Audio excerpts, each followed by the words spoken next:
Bonjour et bienvenue dans votre émission L'Hebdo. Certains d'entre vous reconnaîtront sûrement ce site qui se trouve derrière nous, c'est la BTT, Blanchisserie Teinturerie Taonnaise, une friche industrielle qui a beaucoup d'avenir, en tout cas beaucoup de projets sont en cours de discussion. On va en parler tout de suite avec nos invités.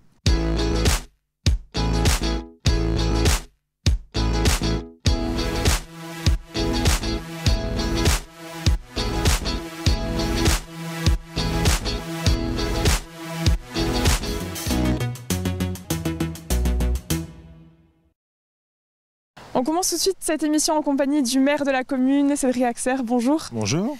Alors là, on se trouve juste à côté de la friche de la BTT, bâtiment emblématique. On va rappeler quelques grandes lignes, grandes dates, on va dire, de l'histoire récente, en tout cas du bâtiment. La fin de l'activité, ça remonte à 2003-2004, départ des derniers salariés de l'entreprise. Mais bon, il y a encore de l'activité ici, on va en parler ensuite. Vous êtes élu maire de la commune en 2020.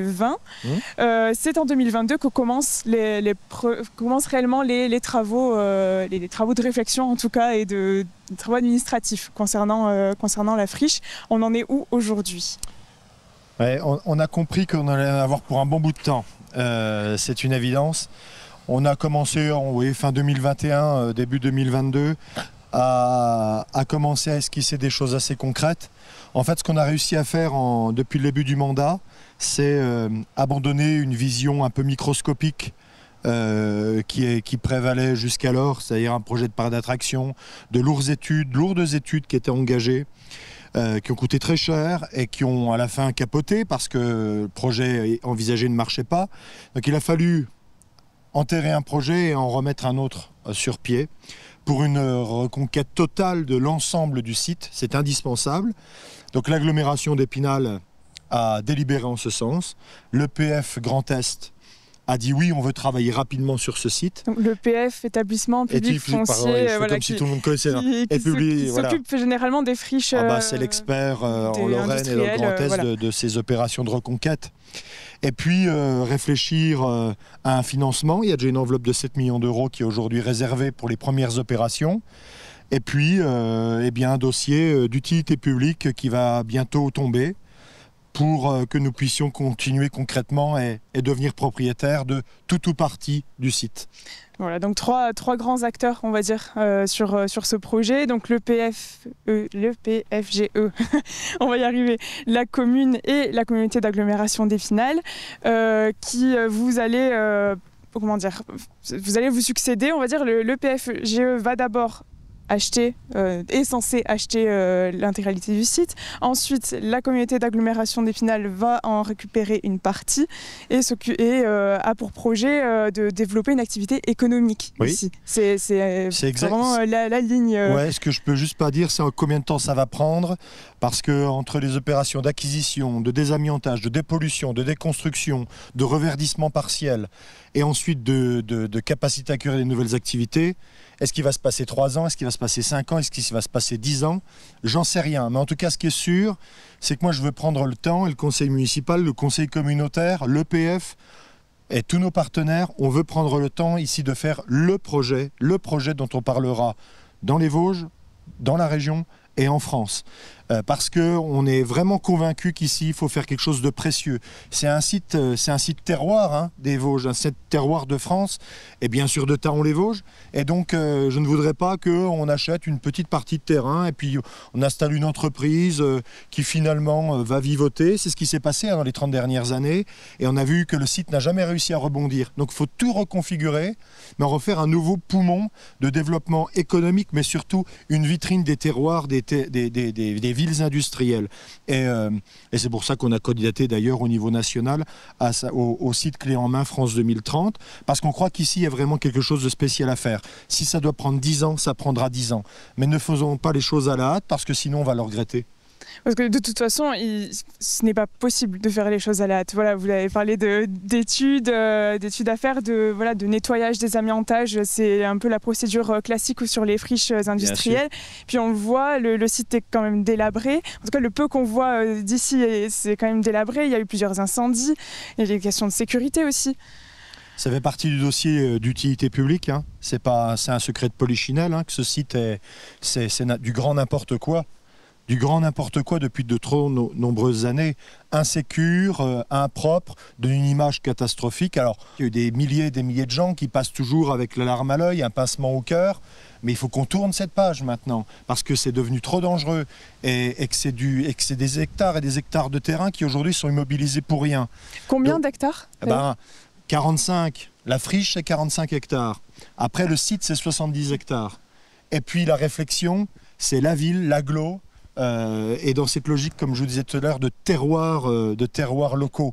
Et c'est pour ça que ce site est vraiment extrêmement précieux. Aujourd'hui, il n'a pas vraiment l'air de cela. Mais moi, l'exigence que je peux avoir, et c'est la chance que nous avons, c'est que les procédures étant longues, ce temps doit être mis à profit pour faire un projet d'exception. Voilà, on va garder ça comme mot de la fin. Mot d'ordre, c'est la patience. Ça prendra le temps qu'il faudra pour faire un projet. C'est pourtant pas ma qualité principale, tout le monde le sait. Mais il faut le retenir comme ligne de mire. Merci Cédric Axer pour cette introduction, on va dire, au projet d'avenir de la friche. nous, on va s'intéresser toujours à la friche. Justement, il y a eu une consultation de certains étudiants spinaliens il y a quelques mois l'année dernière. On le voit tout de suite dans un reportage tiré de nos archives. Peu nombreux sont ceux, certainement y compris parmi les Tahonnais, à savoir qu'à sa construction dès 1913, la rotonde s'appelait en fait l'Athénée, un foyer social souhaité par Armand Lederlin, l'un des grands patrons cotonniers de l'Est de la France, fondateur en 1872 de l'emblématique blanchisserie-teinturerie qui employa jusque 4000 ouvriers. La BTT dont il ne reste que ses friches, qui une fois rachetées feront l'objet d'un vaste projet de réhabilitation, mené de concert par la municipalité, la communauté d'agglomération d'Épinal et l'établissement public foncier Grand Est, un retour dans le passé qui valait bien récemment une balade en minibus pour s'imprégner de l'endroit. Alors la BTT, vous commencez à en deviner un tout petit peu, regardez un certain nombre de vestiges. Elles et ils sont élèves à l'IUT Hubert Curien d'Épinal, à l'ENSTIB, l'École nationale supérieure des industries du bois, et à l'ESAL, l'École supérieure d'art de Lorraine. Ils ont été missionnés par la ville pour imaginer un futur à ces lieux chargés d'histoire. C'est quoi la BTT? C'est quoi la rotonde? C'est quoi une cité ouvrière? C'est quoi une cité jardin? C'est quoi le lien entre tout ça? Et avec leur point de vue, leurs compétences, leurs formations qui sont très diverses, on espère que ça va donner un amalgame de propositions qui vont nous aider à dessiner le Thaon-les-Vosges de demain. Ce qu'on aimerait faire, c'est sûr, c'est rester, garder la mémoire du lieu quand même, garder quelque chose qui soit proche de ce que voulait dire à la base la BTT. On peut redynamiser la ville de Thaon. On voit qu'il y a beaucoup d'histoire et c'est intéressant de se dire qu'on peut peut-être renclencher la machine. Ouais, une idée qui m'a vachement intéressée, c'était le fait qu'il y ait des rivières souterraines. Je trouvais que c'était intéressant, donc peut-être quelque chose sur le sol qui fasse apparaître ce qui se passe en dessous. Vous retrouvez toujours la même parcelle, vous retrouvez le même bâti, vous aviez les mêmes entourages de fenêtres et vous aviez les mêmes clôtures. On voit une architecture très symétrique, très carrée, c'est toujours pareil, quoi. Et voilà, ça peut donner certaines idées pour la suite et pour le futur de la zone de la friche, quoi. Le territoire zéro carbone, peut-être une nouvelle épopée industrielle, mais qui soit beaucoup plus dans le mode de la résilience économique et écologique. Tout ça, c'est sans doute des choses qu'ils vont pouvoir imaginer. Mais nous, on doit seulement leur permettre. Leurs conclusions sont attendues fin juin. Elles serviront probablement pour certaines d'entre elles à offrir des clés pour la réhabilitation de la friche industrielle. Réhabilitation qui demandera, elle, une bonne dizaine d'années. On est de retour sur le site de l'ancienne BTT à Thaon-les-Vosges. On l'a dit, il existe encore des entreprises implantées sur le site, une petite dizaine. Parmi elles, Annette, qui se trouve juste à côté de nous. Bonjour Philippe Brenner. Bonjour. Donc vous êtes le directeur du site qui emploie combien de personnes et depuis quand? Donc je suis directeur régional Alsace-Lorraine et on emploie sur le site, enfin sur l'ensemble de la région, 107 personnes actuellement. Et on est implanté depuis 1994. Donc ici, voilà, sur une partie de l'ancienne BTT. Tout à fait. Donc bon, les deux activités sont liées parce qu'Annette, je ne l'ai pas précisé, mais c'est une blanchisserie textile aussi. Vous faites du nettoyage textile. Notre métier, c'est la location et l'entretien de linge professionnel. Donc pour quel genre de clients dans le département? Nos clients c'est le secteur de la santé, beaucoup, l'hôtellerie, et toutes les entreprises sur la partie vêtements de travail, toute entreprise susceptible d'équiper ses salariés en vêtements de travail. Donc quand on pense à l'avenir de ce site-là qui se trouve derrière nous, bon, on a bien compris dans la première partie de l'émission qu'il fallait être patient, qu'on n'avait pas de date d'échéance précise en tête, mais si on pense à de nouvelles entreprises qui pourraient vous entourer, qu'est-ce que ça vous évoque Alors, au-delà des nouvelles entreprises qui pourraient nous entourer, nous, ce qui nous préoccupe aujourd'hui, c'est notre développement et puis le manque d'espace sur le site. Et il nous faut aujourd'hui plus de foncier. Donc, c'est surtout ça qu'on espère au-delà des entreprises qui s'implanteront. Donc là, par exemple, votre site représente combien? Vous avez une surface de combien et à quel point vous pourriez vous agrandir? Vous aimeriez vous agrandir? Aujourd'hui, en bâtiment couvert, on est sur 6000 m². Et puis aujourd'hui, ce qui nous manque, c'est de l'espace de parking notamment, parce que nos camions sont garés dehors, parce qu'on a dû implanter sur notre parking poids lourd une station GPL pour faire face à l'explosion des coûts de l'énergie. Et voilà, et des camions garés dehors, c'est pas terrible. Nos salariés sont obligés de se garer à l'extérieur, dans la boue. Voilà, donc on a vraiment besoin de foncier. Et puis on cherche aussi du foncier pour la transition énergétique, écologique. Et on voudrait implanter du panneau photovoltaïque. Aujourd'hui, on n'a pas l'espace disponible pour, et en toiture, vous pourrez constater que c'est impossible. On est sur une toiture en dents de scie comme ça. Tout à fait. Exactement. Voilà, on a parlé de vous, la société. Et si on pense justement au projet plus global, vous avez été concerté, vous faites encore partie des discussions avec la commune, la communauté d'agglomération Oui, depuis l'origine, on a été associé aux futurs projets ou en tout cas aux idées ou à une recherche d'idées pour qu'est-ce qu'on pourrait faire de cette fameuse zone ou cette friche industrielle plutôt. Donc on est associé depuis le démarrage effectivement. Avec des contraintes de votre côté, de leur côté aussi j'imagine. Des contraintes du site à prendre en compte. La contrainte, c'est qu'on ne peut pas déplacer ce genre d'activité là, ou alors ça revient à recréer une usine toute neuve à côté. Si monsieur le maire a 15 millions à me donner, je suis tout à fait partant, mais je ne crois pas qu'il les ait, donc... Non, c'est compliqué, notre métier, on peut pas déplacer, on est sur des flux ultra tendus, on est ouvert... tous les jours de l'année, on n'est jamais fermé bien entendu, parce qu'en servant l'hôtellerie et le secteur de la santé, c'est tous les jours que ces gens travaillent aussi, donc nous aussi. Ok. Et on retient donc un besoin de s'agrandir. Oui, ici, oui. C'est la principale exigence. Un besoin de s'agrandir parce qu'on est en phase de développement. On a une croissance à 2 chiffres depuis 2 ans. Et on a des projets encore de se développer sur certaines activités dans notre métier, notamment le linge de résident. Et là, il va nous falloir plus d'espace. Le message est entendu des autres téléspectateurs et par la CAE, la commune également. Merci Philippe Brenner pour votre intervention, la présentation de votre entreprise. Nous, on va s'intéresser toujours à la BTT. On va faire un petit bond dans l'histoire, dans le passé, avec ce reportage tiré de nos archives.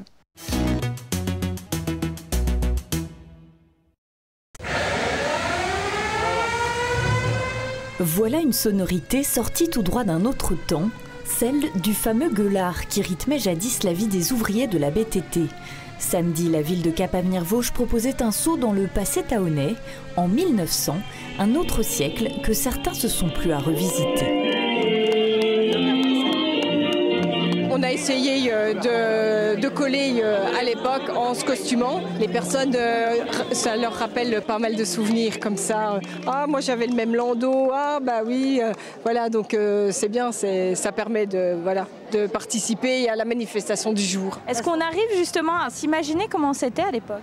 Ah là, pas tout à fait, parce qu'il y a un côté festif. Je pense que voilà, il y a quand même beaucoup. On se disait qu'on n'était pas vraiment dans la tenue des ouvrières sortant de l'usine non plus. Hein, donc il y a le côté fun qui est quand même autre. 1900, c'est un peu loin pour moi, mais 1960, 65, oui, effectivement, je me souviens de toutes ces grandes sorties d'usines avec ces milliers de vélos, avec les trains pleins de balles de tissu qui traversaient Thaon. Donc oui, je m'en souviens bien. Autrefois, cette ancienne usine textile employait plus de 3000 salariés sous la direction d'Armand Lederlin, une figure paternaliste disparue il y a 100 ans cette année. Il fut un admirable précurseur dans le domaine des œuvres sociales. Le paternaliste, c'est un entrepreneur qui met à disposition de son personnel tout ce qu'il peut avoir besoin, que ce soit maison, que ce soit alimentation, que ce soit loisirs. Donc Armand Lederlin a mis tout ça à la disposition de ses ouvriers. Et quel était l'objectif alors à l'époque? L'objectif, c'était de pouvoir garder son personnel. Donc pour pouvoir garder son personnel, il fallait le loger. Hein, c'était mainmise un petit peu sur le personnel. Distribution de lait à la sortie de l'usine comme à l'époque pour lutter contre l'alcoolisme des ouvriers, orgue de barbarie dans les rues et même bistrot de la célèbre femme à barbe thaonaise. Le temps d'une journée, Thaon 1900 a offert le voyage au cœur d'une époque qui a façonné l'identité de la commune. Une fête qui s'est achevée par l'inauguration du 3e parc de la Rotonde et son nouveau théâtre de verdure qui accueillera des spectacles tout l'été. Alors le reportage qu'on vient de voir nous a donné un petit avant-goût de l'histoire de la BTT. On va y revenir tout de suite avec Pierre-Michel. Bonjour. Bonjour. Alors vous avez travaillé sur ce site-là qui se trouve derrière nous. Oui. Alors quand est-ce que ça a commencé et quand est-ce que ça a terminé? Quelle était votre fonction ici? Moi je suis rentré donc à BTT en 1963. Suite à ma fin d'études en certificat d'études, à l'époque là c'était comme ça, et je suis rentré donc à BTT en tant qu'apprenti chaudronnier. Parce que BTT avait des grands ateliers de maintenance et de fabrication pour fabriquer les machines, parce qu'à l'époque là les machines n'existaient pas, il fallait les fabriquer. Et donc le service maintenance et fabrication se comportait de 200 personnes. Donc au bout de 3 ans on passait un CAP qui était entièrement pris en charge par BTT. La formation était prise en charge entièrement par BTT. Alors il y avait CAP chaudronnier, CAP mécanicien, CAP électricien, CAP teinturier, CAP laboratoire, et il y avait un autre CAP qui était le CAP d'imprimeur. Et vous avez fait donc? Moi j'ai donc fait, j'ai rentré sur la partie technique, qui était la partie donc atelier, où j'ai fait le chaudronnier. Donc pendant 10 ans, et après j'ai comblé plusieurs postes qui étaient des postes de fabrication, des postes de services généraux, et j'ai terminé ma carrière par un poste administratif de responsable d'achat. Et donc toutes ces années passées au sein de la BTT, vous avez dûu voir pas mal de changements, j'imagine. Plein de choses, j'ai vu au moins 7 à 8 directeurs qui ont défilé, plein de directeurs qui défilaient. C'est sûr, il y a eu des plein de générations aussi qui se sont mêlées. Quand Exactement. Vous êtes arrivé, une certaine génération est rapidement partie à la retraite, d'autres sont arrivés. D'autres sont arrivés, mais je vais vous dire, quand je suis rentré, dans les années 63, il n'y avait déjà plus beaucoup d'embauches qui se pratiquaient. La période était déjà un peu en récession parce qu'on sentait les premiers marchés qui allaient venir des pays, Chine et compagnie. Et donc, a priori, la branche textile était déjà un peu en train de réduire. C'était un peu en déclin.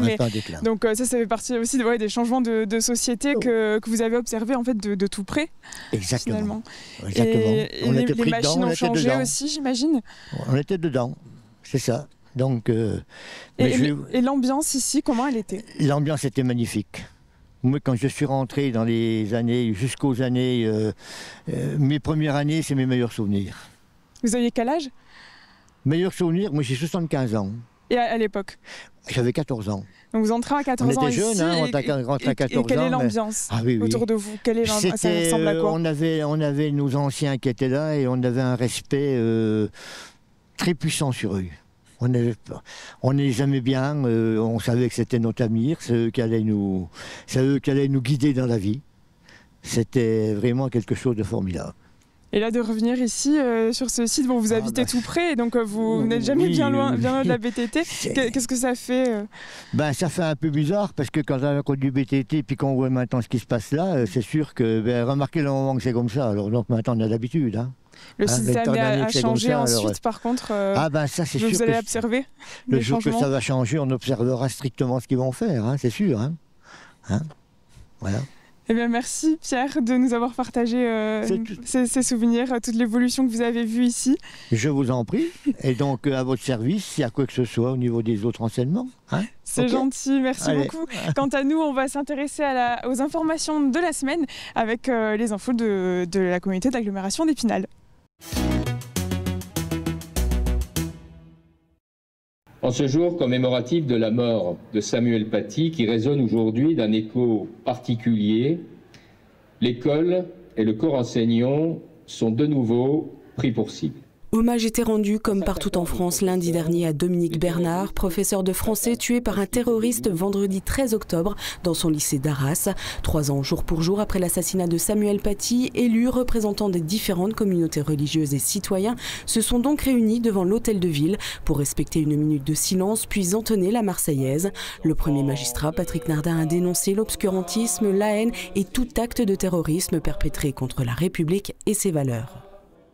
Éolien, hydraulique, solaire, biomasse, cogénération gaz. En 2022, dans les Vosges, la quantité d'électricité produite proprement représentait entre 1/4 et 1/5 de l'électricité consommée, soit 600 000 MWh, produit par environ 6 000 sites de production, représentant une puissance installée de 250 MW.